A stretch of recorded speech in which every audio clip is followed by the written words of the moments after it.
View from the Gutters, episode 111.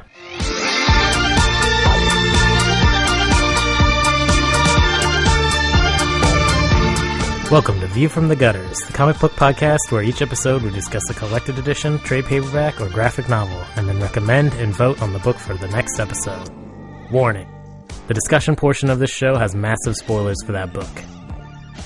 On this episode, we discuss God Hates Astronauts Volume 1, and, to skip ahead to the recommendation section, skip to 4822. View from the Gutters, episode 110. No, it's 111. That was a trick. Try that again. I got you. Episode 111. I'm Andrew Chard. I'm Joe Preddy. I'm Tobias Panchin. And I'm Cade Reynolds. The triumphant return. Woo! Cade's been just without internet for 5 weeks, and we haven't heard from him. We're really worried about him, but I didn't actually know Emerald City was this weekend. He's been living in a cabin up above the Arctic Circle. Yeah. For reasons that we cannot disclose. He's been wrestling bears. I killed a bear and I wore its skin around for a while. Yeah. It was pretty awesome. He's doing Nobody asked you to do that. That was completely you. Yeah, he's been doing Rocky IV training montages up in the mountains just for fun. But yeah. So yeah, welcome to episode 111, and thank you to our Patreon episode sponsors, Tony Cortero, Addison Appleby, and Brian May.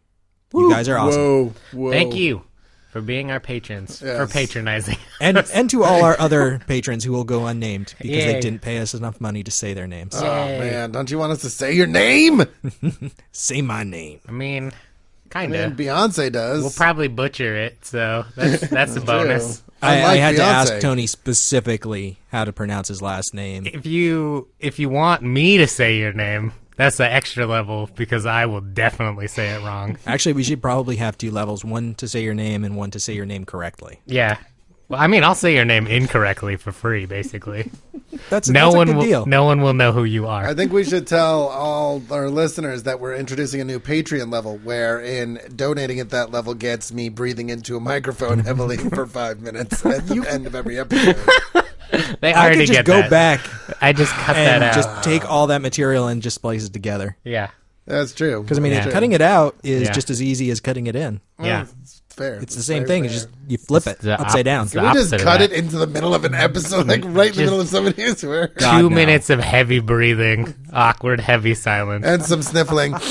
Yeah. Oh, I have there's a week where I'm sick, and so I was going through and editing out pre-roll for a undisclosed Patreon. Well, we already talked about it on the thing, right? It was a reward. Have we announced it? Which thing? The pre-roll? Oh yeah, no, that is our threshold goal. Yeah. So if we hit a certain level, Yeah. we will release a bonus episode to everybody. Yeah. Not just Patreon listeners, but everybody, of all of our sound checks and pre-roll where we're just shooting the shit while we're getting set up. Yeah. We're culling out all the material from that and making special bonus episodes of just us going on crazy rants and talking about bullshit. It's mostly Joe being insane, but during a lot of that is just me sniffling heavily because I'm sick for 2 weeks on.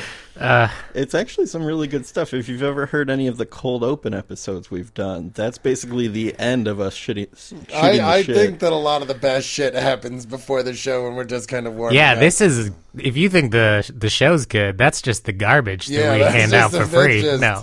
So if you want to hear that material, go on patreon.com and pledge to send us $1. Yay. Yeah, give us $1. Just $1. You can afford $1, can't you? But we're talking about God Hates Astronauts, This and is I'm just Slam ignoring what Bradley. Joe said. Damn it, Joe. This is not the appropriate time for the return of Slam Yeah, Bradley. it's No always appropriate the appropriate time. time for the return of Slam Bradley. But yeah. Blossoming into womanhood. God damn it. Don't start. So, Joe, Don't start. I'm hesitant to turn the episode over to you because I'm fear for Sam Bradley's No, return. But I will not But return. you recommended this. I did. Yeah. Because I think... Oh, excuse me. I'm sorry. It's been a long day. I'm sorry. Just very excited, clearly. I bought this in the Image Humble bundle with a million other things that I have read not even half of yet. But I think the thing that strikes me the most about God Hates Astronauts is that I feel like it is something that you could only do as a comic book. When I was 20, maybe 21, my now ex-wife worked at a bookstore, and so she got discounts, so I bought a shit ton of books. And one of them I bought was the Illuminati trilogy, or the Illuminatus trilogy, which is this really weird comedic book about... it's impossible to explain. It would be like me trying to explain the Invisibles to you, right? It's really weird, but it's very similar to that, except imagine if the Invisibles was a comedy and made a little bit more sense. Like at one point, everybody realizes that they're in a fictional narrative kind of thing. The thing that I would equate this book to is if the Manhattan Projects got together with Axe Cop and they had a baby. It's a little like that. But it wasn't your turn to speak yet, so nobody cares. Well, it's a little more superhero-y than all of that, though. That's kind of what I like about it, too, is like... I mean, it's... You had to make it as a... This wouldn't have worked as in any other kind of medium. Like, you had to have this as a comic book, and I think... That alone kind of makes me love it. The other thing is that it's batshit insane.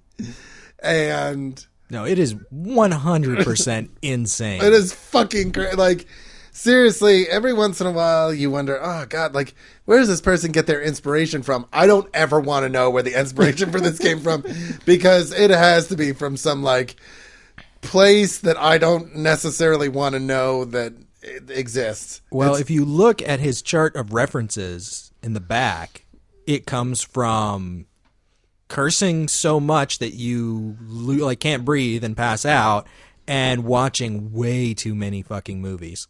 That's fair. Yeah. That's fair. I mean, I think that's definitely Also something. drugs. Yeah. There's a special place in a person's head where this kind of nonsense comes from.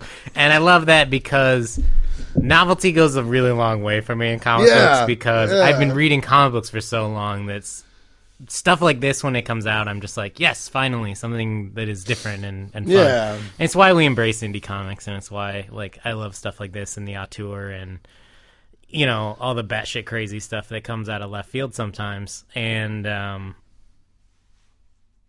you know, there's movie references, there's pop culture references, but there's still, under all of that, there's this level of like, this is a very heavy satire of superheroes and superhero comics. Like, all that stuff is just like plastered on top of it. Yes. But it's just, it starts with a premise that is so much, this person read comic books for a long time, and they were like, what would actually happen if Wolverine got like beat to a pulp and his brain, like how would his head know to heal right? Like, your arm doesn't know to heal properly when you break it. Like, they have to reset it. A doctor has to go in and, like, make sure your bones align properly. Right. And so it's just kind of like taking those ridiculous superhero powers, cranking them up. It's not even 11. It's like fucking 20,000. Yeah, it's to a level that no one would have ever thought of before. I really liked Tobias' analogy. I would even add empowered to that, though. Yeah. Well, specifically, it reminded me of Axe Cop, because if you read any amount of Axe Cop, they're like, in every single issue, they're like, we're going to introduce a new character. Well, how did they get their powers? Well, they touched animal blood of some kind of animal. Now that they're that animal thing. And it's like, every single character that gets introduced, or at least half of them, it's like, oh yeah, I doing a thing and I touched a hippopotamus and I turned into a hippopotamus man, or I turned into a crocodile man, or a rhinoceros man, or whatever. It's just like all this crazy bullshit with absolutely like the minimal amount of the least justification that you could possibly have for a thing. It reminded me more, I think Axe Cop is a good example. I also think Scud is a good example, where it's just like, the rules of the world are never defined. You're just kind of given it, and you just got to go with it. Yeah. This is a hell of a lot more fucked up than Scud, though. Yeah, This is like... I referenced the Manhattan Projects specifically because when we were talking about that book, I said, you can't just say a bunch of crazy words and make that be a thing and get credit for it. Mm-hmm. And I stand by that. And yet, there's a point in this book where I was reading where it was just page after page after page of insanity. Like if Brody from Mallrats stayed up until 3 a.m, Yes, drinking coffee and playing Cards Against Humanity, and then just started writing shit down, that on a certain level I just had to laugh at how 100% ridiculous it was.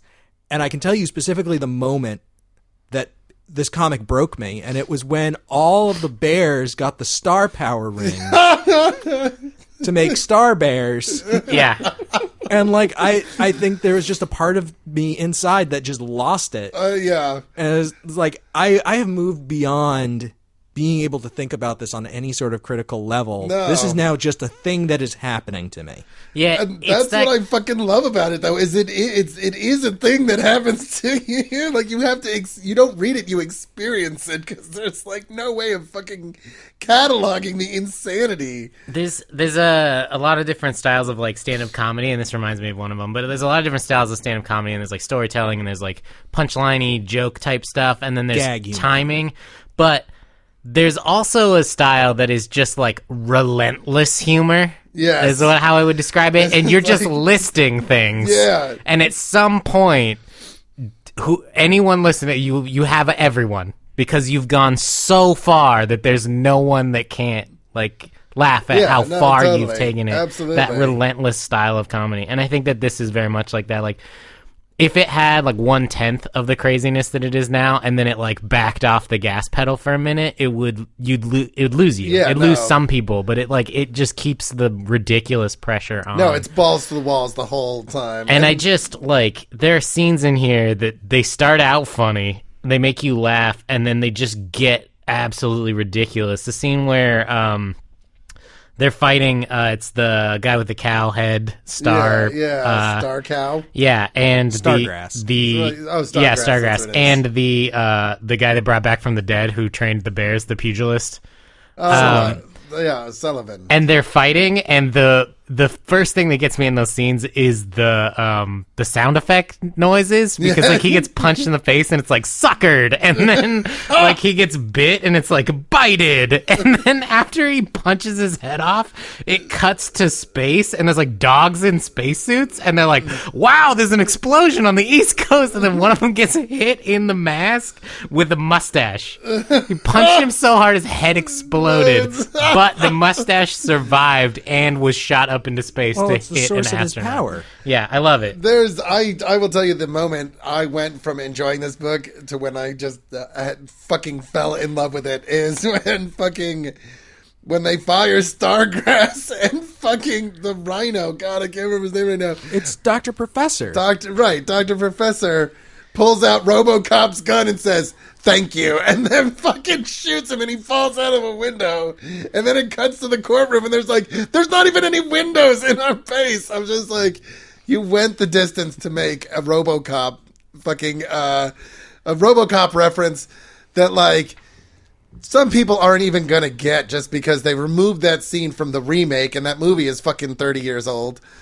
Like, bless you. Just that was beautiful. Well, I know that there's a part of our audience who isn't going to get this, so I'm going to just ask you to go with me for a moment. But you know when you're on drugs and you're just so 100% in the moment that like you're not, like nothing else is occurring to you. You don't know where you've been. You don't know where you're going. You're just completely there in that place in time, and something happens. Where are the drugs? Where you just bust a gut laughing and can't stop because for whatever reason in your drug-addled mind, like that was the most hilarious thing that you have ever seen. Oh, yeah. That is this book to me. It's like you can't look at the entire story because it makes no sense. It's just what's going on the page right now. Mm-hmm. And it's just so ridiculous that you are laughing at it. Yeah, and you don't quite know why. This uses the term story arc in the loosest possible like definition. It is more like a sequence of events that happen to cascade together. It's very stream of consciousness. Yeah. This is what I'm saying. Yeah. I love it. There's just something about the ridiculousness of all of the characters in here, and they just keep piling it on top of these crazy situations and quote-unquote real situations, like, mixed in with the insanity. Like, when he loses his head and gets the cow and becomes Stargrass, his wife is cheating on him. Which is like a real thing that happens to people, awful. and is sad and terrible. And like, his wife leaves him because she's so grossed out by his gross face, and you're like, man, this is like sad. And in any other book, like, that would really be like, man, this is like a slice of life. Like, just, this is a fucked up thing that's going on. But because it's in here, it's just like piled on top of a ridiculousness. Like, when the guy goes to visit his ex-wife, they ride there on a fucking seahorse. And I don't even know what to say about that, other than, why is that in there? Also, I love it. Well, dude, like, gnarled Winslow. Oh Yes. my god! I mean, just like, okay, so that was before the moment that this book had sold me on itself, and I looked at that and just shook my head in awe and agony. oh man, no, that They part fucking was just introduced Carl Winslow from Family Matters. Family Matters. Yep, except he's got gorilla arms. Except he's got gorilla arms. And I love that, like, when they're fighting the bears at the end, Stargrass looks over as they're fighting and goes, hey, that guy's really good at fighting bears. We should ask him to join the team. While they're in the middle of all fighting each Yeah, other. while they're in the middle of fighting each other. Like, there is no fucking team. What the fuck? I thought that was awesome. Oh my god, this... And the woman that he's dating, Becky. Oh, yeah. when How she- she Crazy just has, Train? yeah, she just has that fucking moment where it's like she's swinging her swords around so fast that she decapitated herself. She didn't just decapitate She fucking herself. cut Well, the she, like, shit out of yeah, herself. She cuts herself into like 7 pieces. She's in chunks. She chunks herself. Yeah, Oh my god, she chunked herself. she did. Yeah, but that's like always the thing I think of in movies where they're swinging their swords around so fucking fast, totally. and that's. Oh, I don't I'm know. looking over at the fucking page, and the part where where gnarled Winslow rips off a bear's arms, it says "carnaged," and then fucking Dr. Professor. Oh, well, that's the sound effect. Is carnage? yeah, He's in the middle as a sworn officer of the law. I hereby revoking your rights to bear arms as he rips the bear's arms off. Yeah, that's what happened in that. And the thing is like that joke could have come in like the first few pages, and it would have been totally ridiculous. It would have fallen flat, but because it is where it is, and what's happening is happening, you're like, oh my god, that's just all the background dialogue, to a quote unquote background dialogue, Yeah. like what would be in a movie like Punch Up dialogue, where it's like people that are yelling catchphrases and like reactionary sentences. Like after he rips the arms off, he says one of the greatest like fighting phrases you could say, which is "Taste the meat, you bitches." Which is a great thing to say when you're hitting someone with bear arms. Next time I hit someone with a bear's arms, I'm definitely yelling, "Taste the meat, you bitches." And then when gore. yeah, when he gets gored by the rhino, when Stargrass, he just yells, "Sweet damn!" Which is not what I would yell if I got gored by a rhino. I just fucking think It's all the little stuff that like really kills me. And it was actually the sound effects that Oh sold my me on this book God. in the first place, because within the first issue, there's like punch, kick, whatnot, and then like he punches some guy's head off, and it just says "fucked." Yeah. I It's think like, okay, I'm in. we talk a lot on this show about editing. You know, like, wow, well, he really needed to edit here. Like, he really needed to hold this back. But like, what was Ryan Browne, isn't it? Yeah. Yeah. Yeah.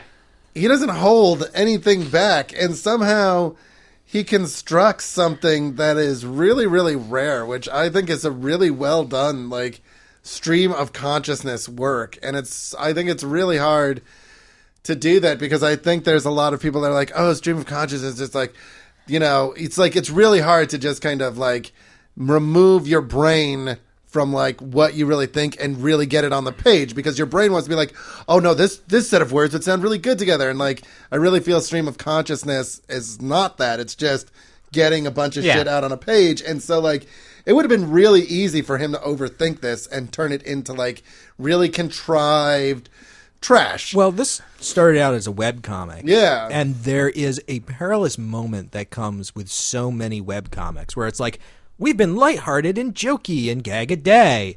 And now the author's going to introduce a plot and everything is going to slam to a halt. Mm-hmm. Yeah. Because suddenly we're being serious. Questionable content. Dramatic. I've just and been reading that important again. things are happening there, and continuity is now a thing. And so the things that happen have consequences.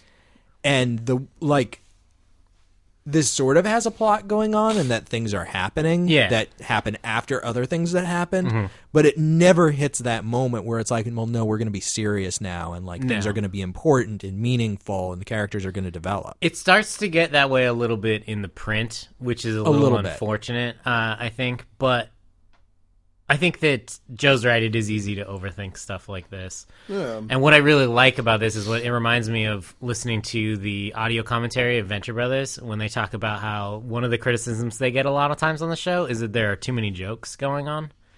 And as writers, they're like, I don't understand what that means because like it's kind of my job to like fit as much as I possibly can into the show. And I feel like this would get that reaction from a lot of people where it's just like, it's just too funny too much of the time, which is a ridiculous complaint to me because I love how much he's gone and just crammed every moment of this book full. I can see the legitimacy of that as a complaint because there are some things where like it's very slow paced and like you tell a joke and you let that joke land and you wait there and you take a pause. But when the jokes are just coming at you like rat-a-tat-tat, as quick as you can, like relentlessly, a joke will happen, and by the time you've stopped laughing at it, 2 or 3 other jokes have already just whizzed by. And it's like it's too much for you to process. It's like Robin Williams in the 80s. Yeah, and I definitely reached a point with this book because I read it all today, where I was fatigued. Yeah, let me get through this as quick as I possibly can to finish it so that I can talk about it, when I think the best way to read this book would be 1 issue a month. Yeah, and I think like you as a webcomic, you don't run out of steam with it that way.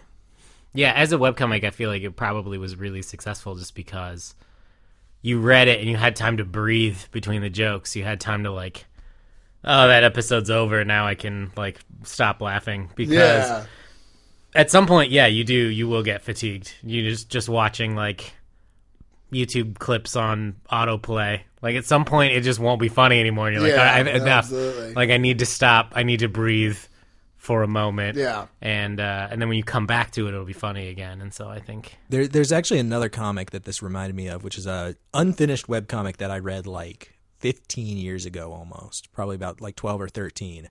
Which, if you are the kind of person who is offended by literally anything, I recommend you do not check out.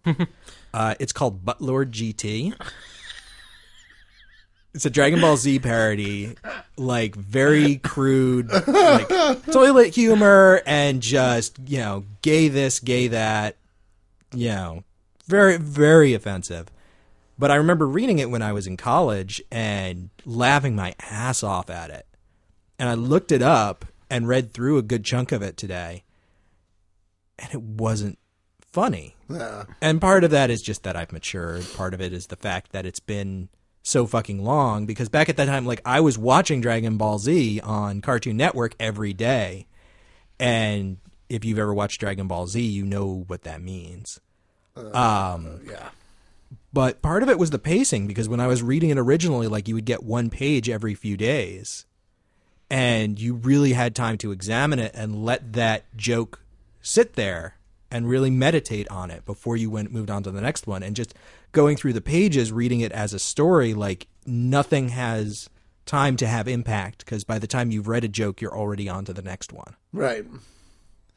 And I think it's a very fine, it's a very fine line to walk. I think that most of my favorite things do that, though. I think Community is famous for doing this, where you're like watching what's going on, and in the background are like 1,000 little jokes. Archer is also very similar, where there's like, It's not just what's being said, it's the sight gags and the sly references, and like, it's like, really, it was like watching Robin Williams in the 80s, and I mean, he kind of chilled out, depending on whether or not he was clean and sober at the time, but like, he would hit you with a joke and you'd start laughing, and in the time you were laughing, he would drop fucking like 6 other jokes. Mm-hmm. So you could watch the same stand-up routine like 8 or 9 times and still be hearing things that you were laughing too hard to hear the first time.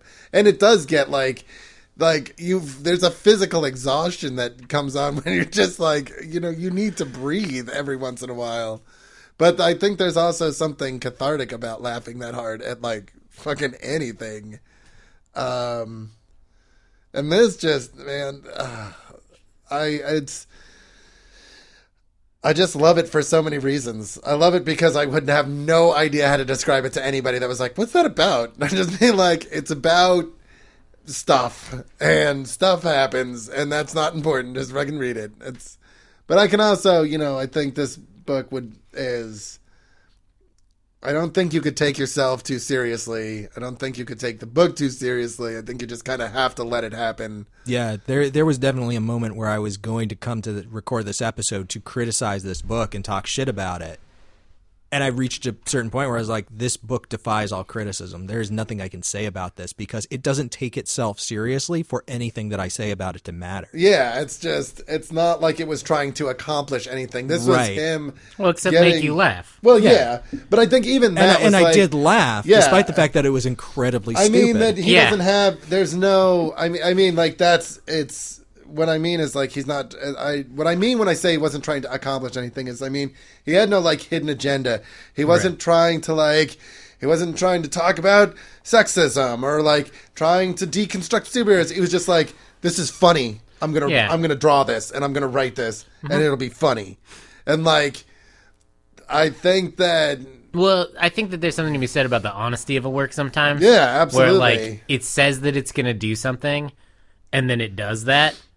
And it doesn't do anything else. Like, at no point is it like, this is a great comedy book. And then halfway through, you're like, why did it just become really sad and a tragedy? Yeah. Right? Or the opposite of that is like, it doesn't really tell you what it's trying to do. And so you have, at no point can you latch on and go like, yes, author, you are accomplishing your goal. Because I have no idea what your goal is. So, like, I can't determine whether you've accomplished what you set out to do or not. Yeah. And that can make reading or absorbing a work really difficult if you don't have context for, like, what it's supposed to be. Or at least you feel the intent of the author enough to go, I think you're hitting the beats you wanted to hit. Like, with this, I know he hit all the beats he wanted to hit. I'm sure there's beats that he was like, had to leave on the editing room floor because he's just like, there's just not enough room in that panel to fit those other 5 jokes in, but I'll save them for later. Because he's just, it strikes me as that kind of comedy where it's just like, it's the same kind of comedy when like you're sitting in a room with other people trying to come up with like a funny sketch or something. Yeah. Where it's just like, and there's no or like editing happening. It's just like, it just builds on itself. And then later you have to like carve away all the nonsense to get to like what the real jokes are. But well, yeah, in improv, there's this. They tell you at improv, if you ever go to an improv class or you ever join an improv too, or you read Tina Fey's autobiography, Bossy Pants, or you listen to Comedy Bang Bang. That's or any the perfect one of a name number for an of autobiography. Her autobiography is brilliant, by the way. If you haven't read Tina Fey's Bossy Pants, go find the audiobook as read by Tina Fey. It's fantastic. Oh my god! But the main rule in improv is always say yes. You should never say no. Well, so it's yes and. Well, that's an exercise they do, but like they will. The idea that you don't want to invalidate what the other people are doing. Well, and it's like it's improv is an adventure, right? So like I was listening, Comedy Bang Bang is one of my favorite podcasts, and I was listening to one where this guy had donated to Scott Aukerman's wife's documentary, and one of the Kickstarter prizes was he got to be on the show and he got to pick who was on the show. So you had Andy Daly, who's a great improv guy, and you had Paul F. Tompkins, who's a fucking great, like, they're both monsters in the improv world. And, like, at one point, Paul F. Tompkins is doing Werner Herzog, and Andy Daly is doing this, like, French movie star character, and he's like, would you want to do a reading? And Andy Daly's like, of course I'd like to do a reading, because it's just like, you always say yes. Mm-hmm. Because it could be stupid, but it also could be hilarious. And, like, I feel like this book is always saying yes. It's like, do we want to have Carl Winslow with gorilla arms? Yes. Do we want to have star bears? Yes. Do we want to have a main character whose head fucking blows up to the size of a fucking boulder and then gets replaced with a ghostly cow head? Yes. Well, there is that, but I think on a deeper level, it's not just, do we want to have Carl Winslow with gorilla arms? It's, do we want to have Carl Winslow? Yes, we do. Okay, now that he's on the page, how do we knock this up another notch? How do we spice this up a little bit? He's got gorilla arms. Taste the meat, bitches. Yeah. It's like it's every single panel is attempting to top the previous panel. Yeah. Oh I love my god! It's just so much of this book made me fucking cry because I was laughing. I did want to point out one of the things that I actually loved the best about this comic was the color. Mm-hmm. Oh god! Yes. Jordan Boyd is the colorist on this book, who also did the color for Umbral, which we talked about a few weeks ago, and he is insanely great. And he's going to be at Emerald City this weekend, so I'm looking forward to shaking his hand. Yes. I just feel like it's a book, too, that if the art or colors were wrong in, it could have ruined the whole experience. Or the lettering, like the amount of work that went into... And I don't know if the letterist did the sound effects or if the artist did the sound effects, because in modern comics, it's more traditional to have the letterer... That is Chris Crank, by the way. Yeah. To do the sound effects... Chris Crank worked at DDP, Devil's Due Press, for a long time, and he has worked with like Tim Seeley and those guys. He lettered a lot of Hackslash Crank. Nice. And I think he probably is lettering Revival because he's friends with Norton and Seeley. Anyway, but yeah, I'm not sure, and it looks more like it's in the art, but I just like the sound effects are so important to this book in a way that they don't normally feel that important in modern superhero comics because they're not even a sound effect so much as a literal description of the thing that is happening. Yeah. Well, I mean, yeah, there's just like when after the part that Joe's talking about where he takes the gun out and he's like, "You're fired," and he shoots him. They're like the courtroom scene where he's the Buffalo judge is like pounding on the table and he's like, "We'll have order in this court," and he's like, it's a secret underground headquarters. Underground, damn it. There's no windows. And he's like, order. And he's like, sorry, Bill, as far as I'm concerned, that's what happened. And he's like, you're a goddamn lying douche dick. And then he shoots laser blasts at him. And the sound effect that comes out of the laser blast is contempt. Like, it's not just... They're not just descriptions. They're punchlines in and of themselves. Yeah. Chris Crank is the letterer on Revival, by the way. Yeah, I figured. Just a guess. But yeah, also when he pulls the gun out and it's just like, whip out. Like, they're such punchlines in and of themselves. And in modern comics so often, I feel like sound effects are kind of an afterthought. There's like, comic books have sound effects. Well, and it's all like, ka-chow, and like, what's the other big one? Like, Krakathoom. Yeah, Krakathoom, or Kathoom, or like, and, I love that the way those are worked in as punchlines. Yeah. I don't know. It works for me on a lot of levels. Yeah. And I finally read the origin stories and like backup stuff this time. Because when I originally read it, I hadn't read any of that stuff. And those are awesome. Sorry, I just read a sound effect, which is about to click. It's a sound of something that hasn't happened yet. Yeah. I love it. I love all the pinups in the back.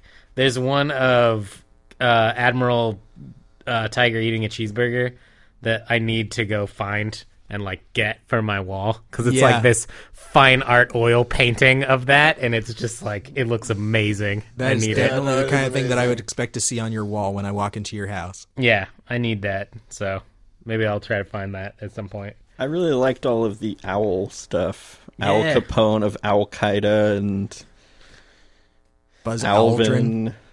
Yeah. Buzz Aldrin.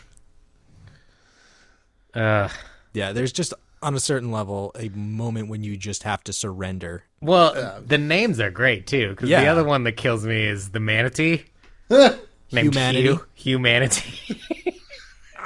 This is the dumbest name. I didn't actually put that together till just now. Slapstick, so like vaudevillian. I did not jokes. get all the origin stories. Maybe I did get all the origin stories. I don't think I did though. No, they weren't in the digital. They weren't They're in the in digital. the Humble Bundle one, because that's one I read. I don't think I'm gonna go and either prove Cade right or wrong right at this moment. Yeah, and if he's because, wrong, I'm like- gonna shoot him with a ray that says contempt. When I originally got it, I read got the stuff, and then I was like, what else are they going to do with 180 pages? And it was origin stories. Yeah, I read it originally, I think, an earlier version of the digital trade. Like when it first went, before it went to print the first time, they had like a digital offering of it that you could buy. I think it was Kickstartered Oh, at yeah. one point, It was and all then here. I just Image didn't read it. reprinted it. That's what it was. So I think I have it from the Kickstarter. So my digital version is older and it doesn't have any of this stuff. So I went and grabbed the physical copy today. Yeah, the image one is the exact one you're holding. And I love... There's so many great jokes in this. I just noticed in the origin of Dr. Professor, when he's running around and he's got the sensor bar over his dick and it just says penis on it. The stupid stuff like that makes me And laugh like the really ones hard. that say, no boobs for you. Nope. Yeah. Nope, still. Sound effects like fisticuffs. All the art in the origin stories are great too. Yeah. Like, they got some Yes. really amazing people to do those. Like Nick Pitara's in there, and the Ryan Browne and Chris Mitten one, the origin of Texas Tom, is just there's so many cool origin stories in there. Trad Moore's got the origin of what's her name? Mystery. No, it's It's Star. the lady with the katanas. Oh, it's- Crazy Train. Crazy Train, yeah. He did hers, and it's hilarious. It's weird. I usually don't remember the names, and all of these names I remember. You remember? Also, the anti-muggers origin is maybe It's like the fucking greatest hilarious. origin It's of all time. hilarious. I did read that one. Right. I almost handed it to somebody and said, this is the origin of Batman. Oh my Yeah, God. it's just like, it's the Batman. Did you read that one, Toby? I did. Yeah. What did you just I skipped some of the origin Yeah. stories. That'll show those uptown fucks with their fucking $12 tickets. All we had to do is come to Shitsville, and the movie was practically free.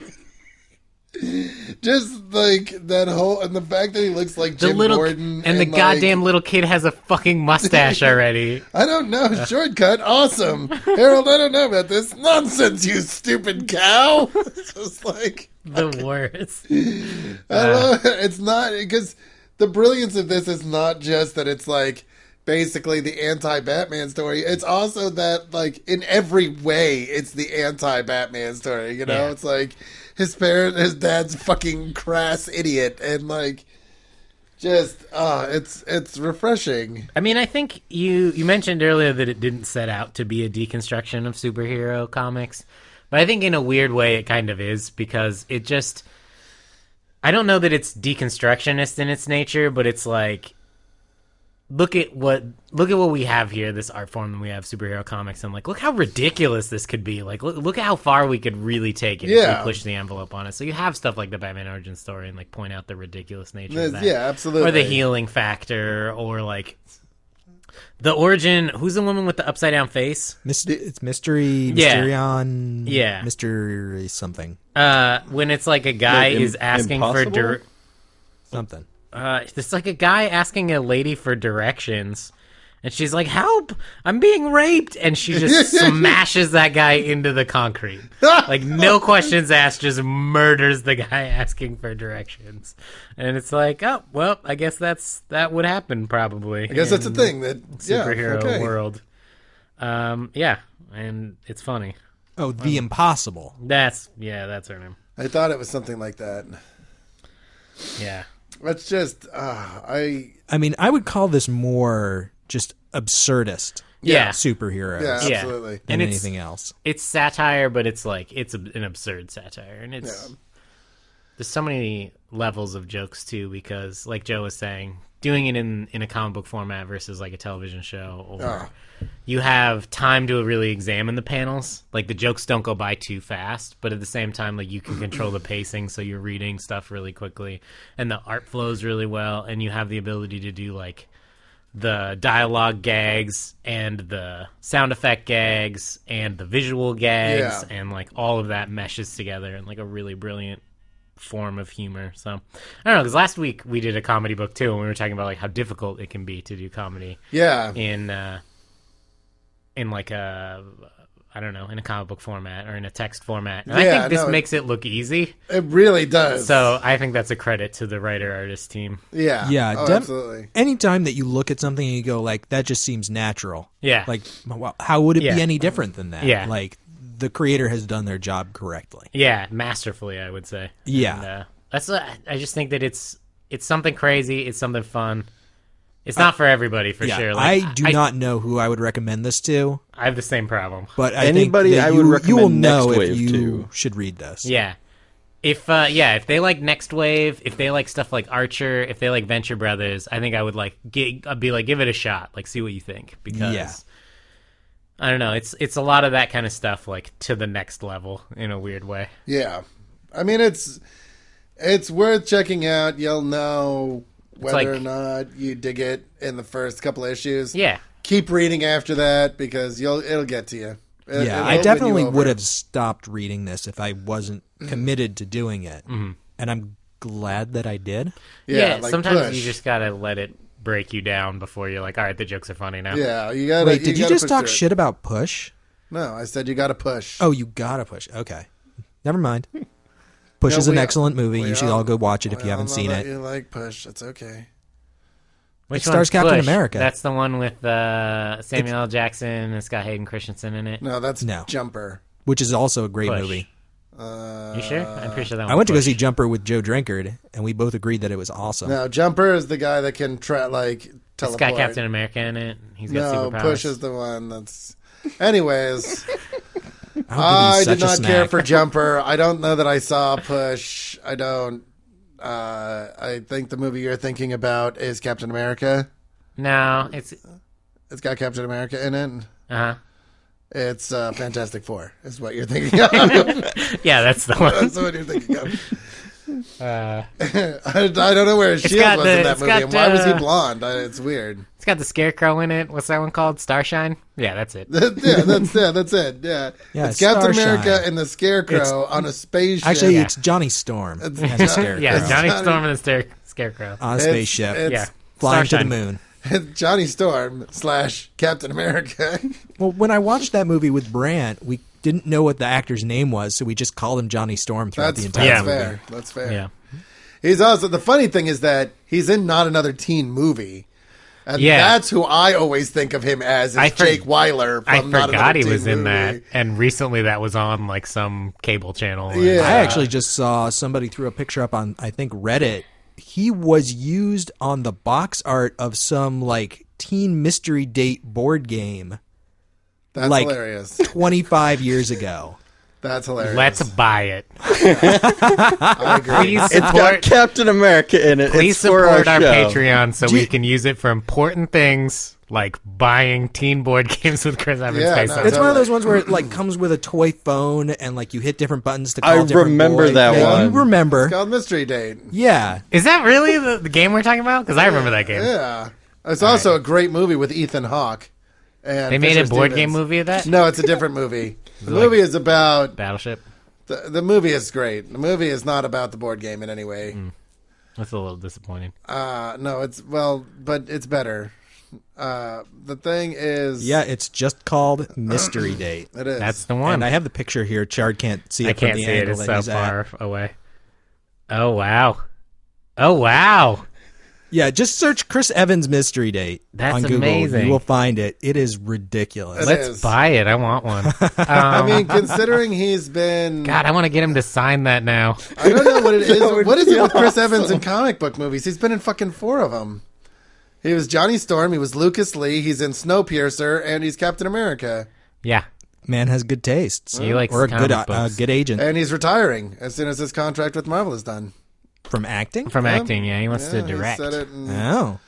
the will interview miss him. I read said that he just was kind of done with Hollywood in general. He wanted to go and chill out somewhere. Well, maybe not. Yeah, Well, and he's it's very making easy to get wrapped millions up. of dollars, so he doesn't have to work again. It's very, very easy to get wrapped up in the grind of being like a celebrity and just be like, I have to keep doing things or else my career, like if I don't make a movie for a year, my career is over because nobody's going to remember me. It's really tough for me, And, like- too. That's like what I go through. Yeah, I it mean, takes guts to just be like, I've made money, I've done this thing, I've enjoyed it, but I want to move on and do other stuff. Yeah. Yeah. And then Worked Jack- for Rick Moranis. Jack Gleason, who was Joffrey on Game of Thrones, was like, once I'm done with Game of Thrones, like I'm done acting. I'm going to go to school. I want to be a molecular biologist or something like that. Nerd. Like he's got Clearly. ambitions, and I'm like, yeah, Joffrey, the go do molecular that thing. biologist. we're all doomed. I can't remember exactly what it was, but he was like, I have enjoyed acting, but it's not what I want to do as a When career. looking at the interactions in the blah blah blah blah blah blah plan, I just picture him being like just screaming at plans because he's the most king. petulant scientist who has ever lived.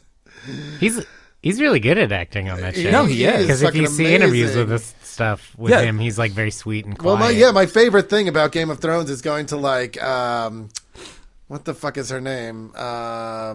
Sophie Turner? No, not so like any like Cersei Lannister. God, what the fuck is her name? It's Lena Head. what? Lena Head. Yes. Yeah. And you go to her Instagram or whatever, Yeah. and you look at the pictures on set, and they're like smiling, and it's sunny, and they're drinking like beach drinks and shit, and it's like everybody's having a good time, and you're just like, how the fuck do you do? Like, I understand that they have to do this to decompress because it's like, hours and hours and hours of shooting the most awful, depraved, violent, gory, heart-wrenchingly awful shit.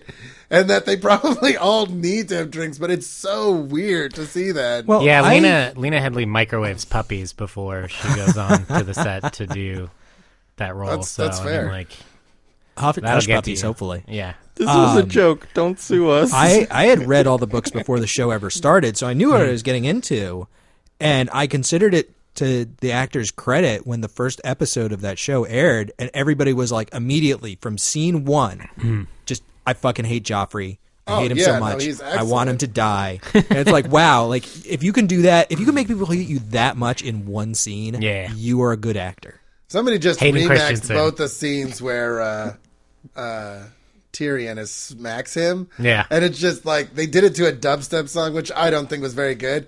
But watching him just like slap him over and over and over again, one of the most satisfying things over. Yeah. Or over ever. Over ever. Over, underdone.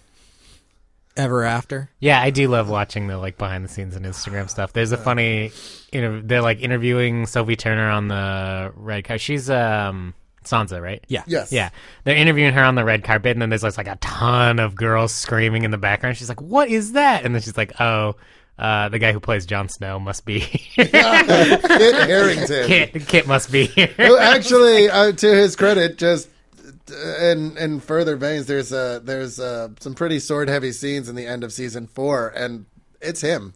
Like they did cool. not speed up the film at all. He is just that good with a sword. Cool. So I think that's just No spoilers. That's the wall, right? yeah. Oh my god! Yeah, I can't wait for it to come back. 2 more weeks. Yeah. Well, 2 and weeks. that's so Daredevil, which we are anxiously awaiting. The Netflix show comes out on April 10th. Yeah, I don't care anymore because Game of Thrones. And I will have to marathon that and then Game of Thrones. All I'm thinking about now is just Game of Thrones. So are you going to bring back Game of Thrones, the comic, right before? I was it comes out? I was looking at my bookshelf. I think I'm going to pitch it next week because I got a book I really want to pitch this week. Nice. Speaking of, we should probably move on to Yeah, recommendations. let's do it. Joe, what do you got for us this week? So Joe, tell us about the Invisibles. What is it about? The Invisibles is going to need its own fucking podcast. I'm not even going to deal with that. I brought, we've kind of been, I think, in a like vein lately, and I kind of wanted to break out, and I'm going to bring something I may have brought before. I've wanted to bring for a while. It is the reboot of Brave and the Bold. And it nice. was Mark Waid and George Perez, and it's the first 2 trades. I think it's 12 issues, and it's basically got the challenges of the unknown in it, which I think are fucking awesome. And it's got Batman in it, and like it's just good. You know, Aquaman in it. I don't know, but it's either way, it's not the Aquaman of our dreams from the television show Brave and the Bold.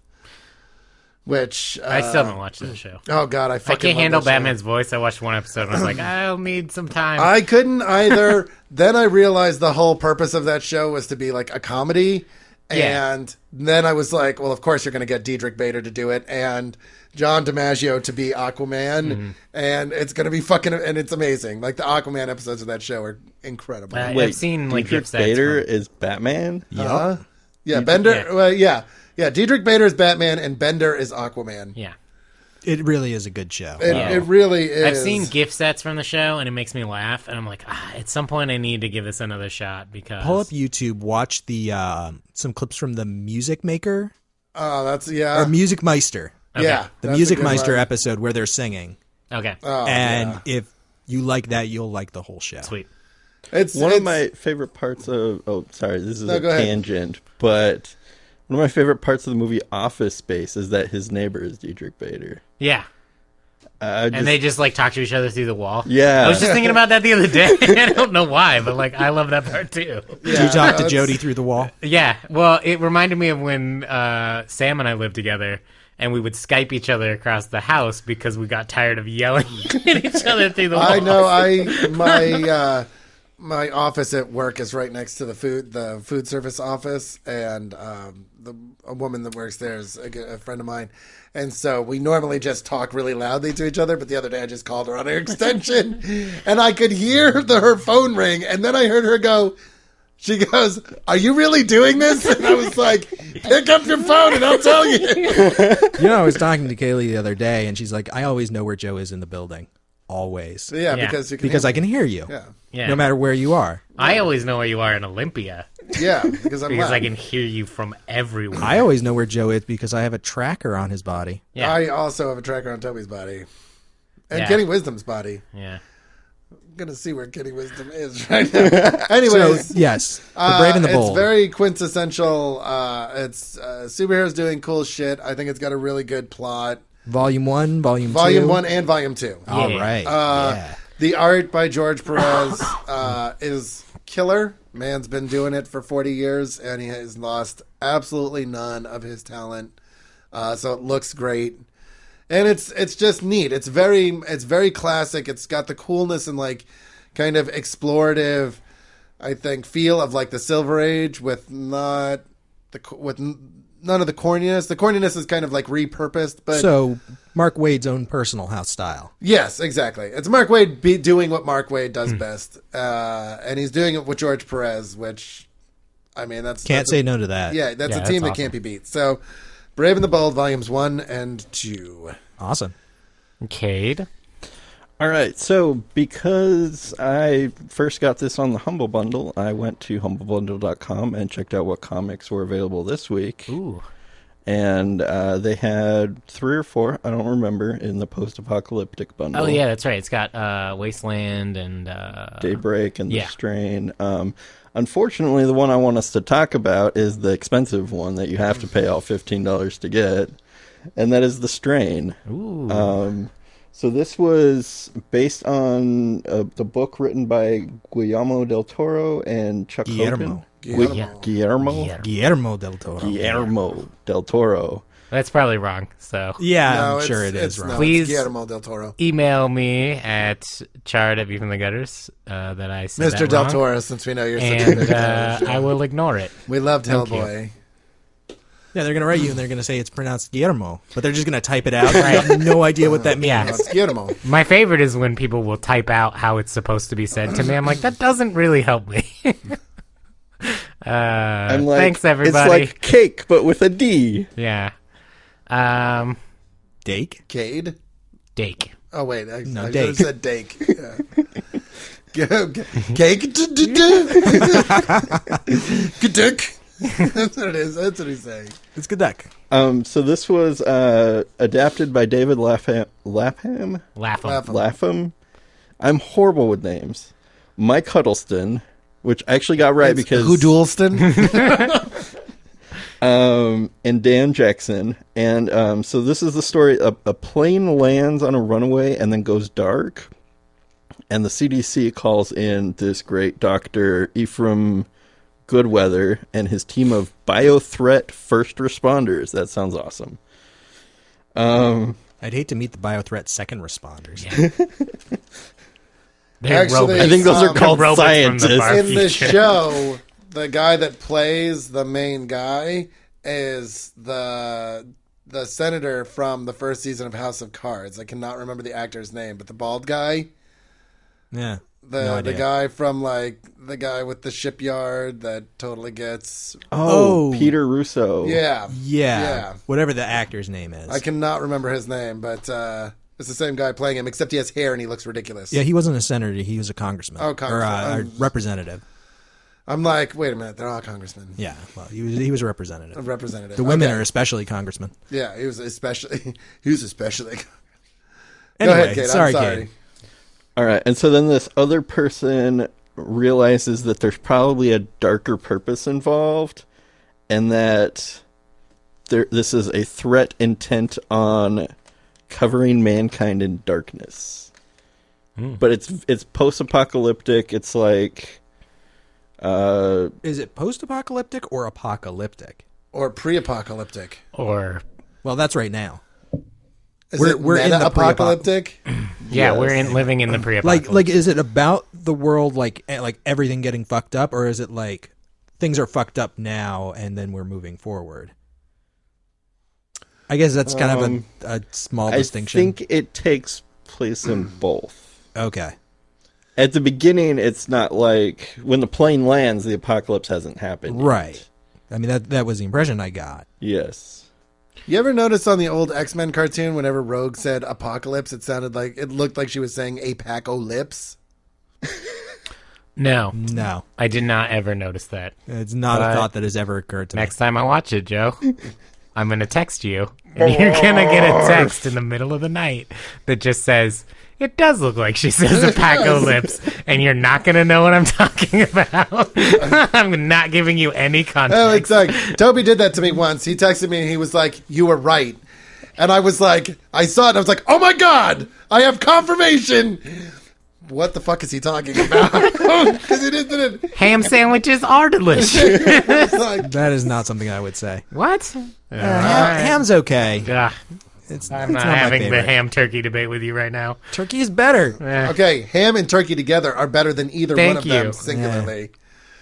With Swiss on rye. Well, obvious. Well, Well, I like sourdough, I but don't know. anyway. Well, You're sourdough out of also your mind. Swiss is good. You're both crazy. Toby, what did you bring this week? So I'm sorry. going- So the strain is one volume, or It's a Yes. complete work? Or no, is it a midget that hangs out in bathrooms? It's an adaptation of the first part of the trilogy, okay? La trilogie. but I don't know that the second volume's come out yet. yeah, is as what far I'm as I asking. know, it's only volume 1. Okay, sweet. So I'm Toby. gonna pitch a Marvel book. Okay, I am pitching Black Widow, volumes 1 and 2 by Nathan Edmondson and Phil Noto. ooh, And this is the current Black Widow series that is ongoing. The second trade just came out last month, and that collects Yeah. the first 12 issues, and they're up to like 16, I think. So like a few, yeah, 16 So like a few just more came issues out. have come out, but we can just read the first 2 trades.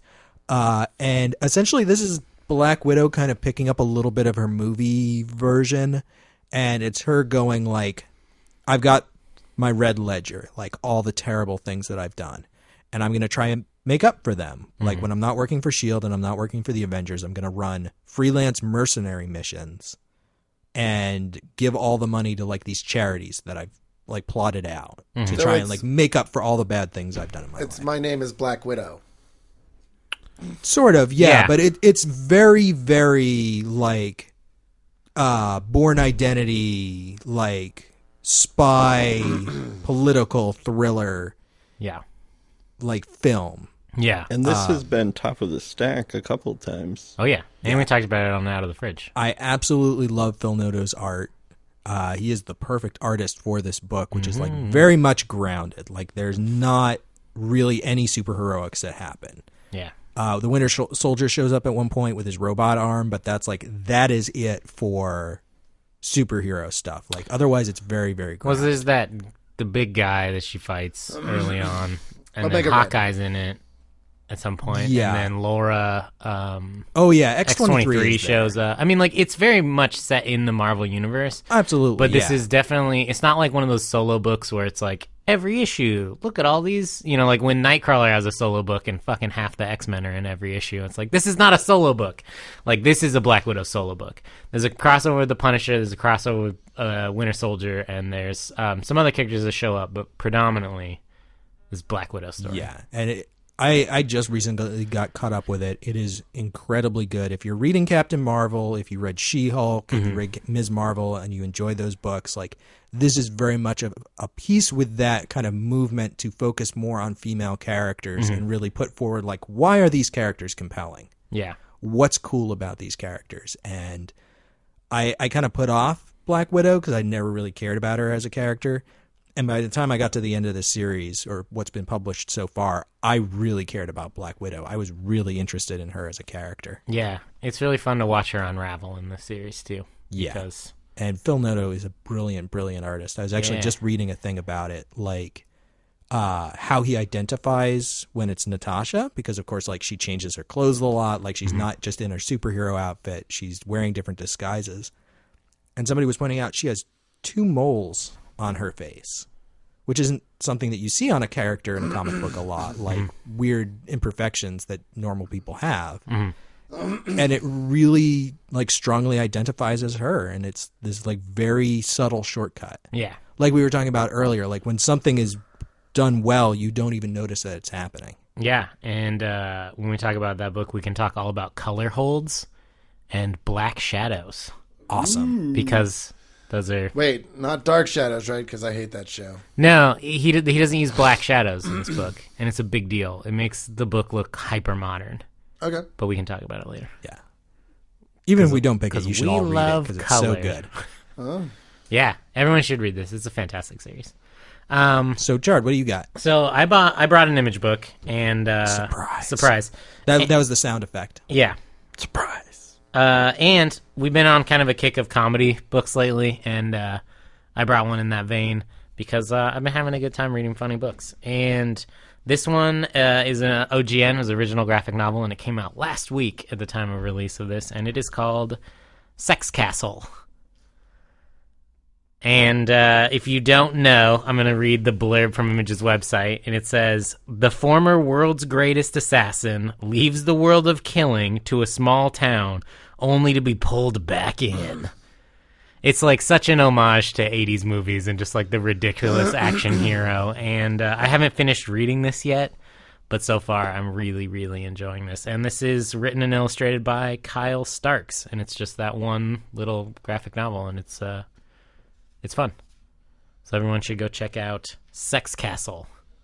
Sex Castle. It's he's a blonde guy with an eye patch, and he's got nunchucks on the cover, and then there's like roses bleeding blood down onto him. Nice. It's like Nice. The cover is pretty.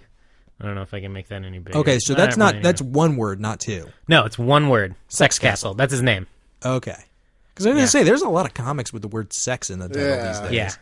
No, that's including sex. Yeah. Yeah. But this is his name, Sex Castle. Okay. Yeah. So check it out, Joe. It seems like a weird name for an action book. Sex Castle. Yeah. Sounds. I'm not gonna go there. Never mind. Stop. I will choose. Oh, God damn it!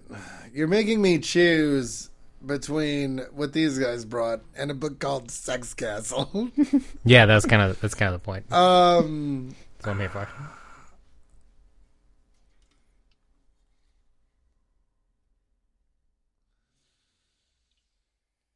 I'm gonna vote for Black Widow. Yeah. Black Widow for me as well. Although, bring back both of those. Oh yeah, we will.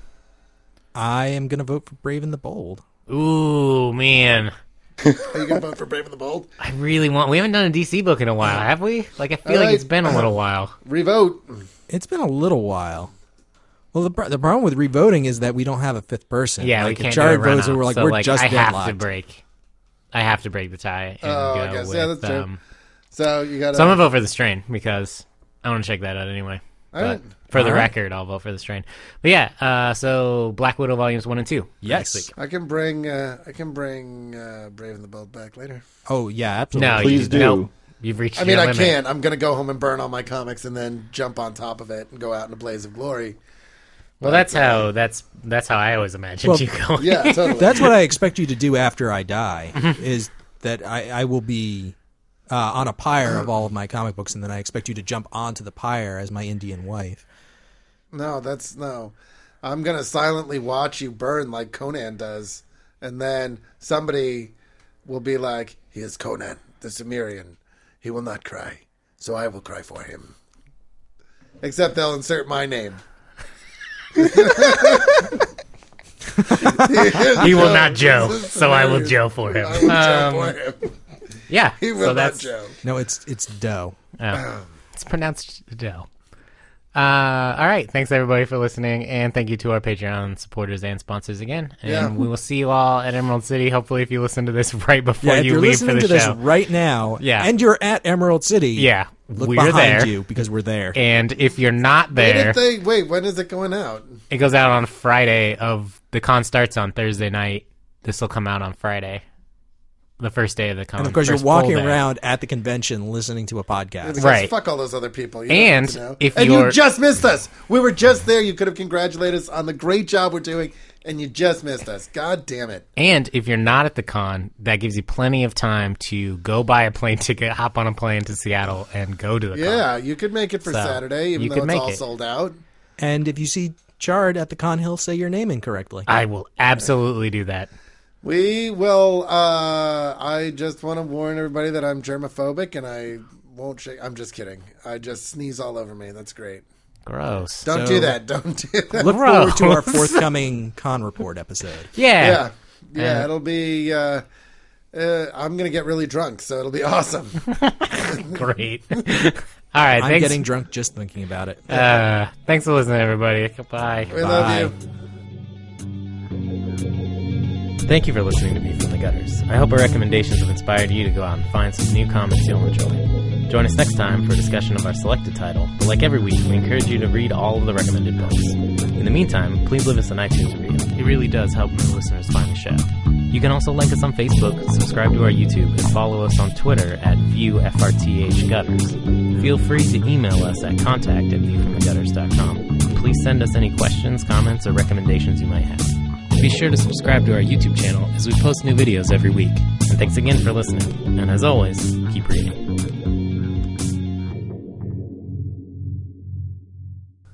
We have to do that again. I didn't record any of that. What? Yeah, That we have to episode. start over. From what? Episode 111, I made it.